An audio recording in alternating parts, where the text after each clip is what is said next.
የምንደርስበት መንገድ ነው። ነቢይ ብቻ የተላከ ብቻ አይደለም። ኢሳ አምላክ ጭምር ነው።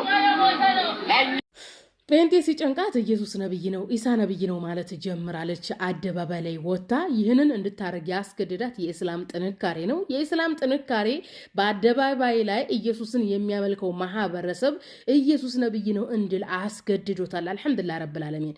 ይህን ቪዲዮ ሸር አድርጋችሁ እዛ ቪዲዮ ላይ ጉሮሯ እስከሚሰነጠቅ ለጮቹና ለፓስተሮቿ አድርሱልን። ኢየሱስ ነብይ ነው ብላ በአደባባይ ከመሰከረች በኋላ አይ ኢየሱስ ነብይ ብቻ አይደለም ፈጣሪ ነው ስትል ነበረ። ይህንን አስተምሮ ከየት ነው ያመጣችው?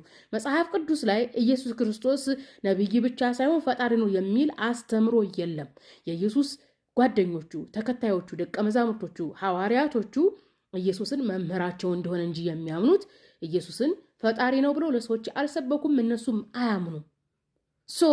ኢየሱስ ነብይ ነው በተጨማሪም ፈጣሪ ነው የሚል ፍልስፍና፣ አስተሳሰብ፣ አስተምሮ የመጣው ከቀሳውስትና ከመነኮሳት እንጂ ነብያት፣ ሐዋርያት ኢየሱስን ፈጣሪ ነው ብለው አያምኑም። ፈጣሪ ነው ብለው አልሰበኩም። ስለዚህ አደባባይ ላይ ወጣችሁ ኢየሱስ ነብይ ነው እንዳላችሁት ሁሉ ኢየሱስ ፈጣሪ አይደለም ብላችሁ አደባባይ ላይ እንድትወጡ ያደርጋችኋል የእስላም ጥንካሬ። አይ ጴንጤ ፍርሃት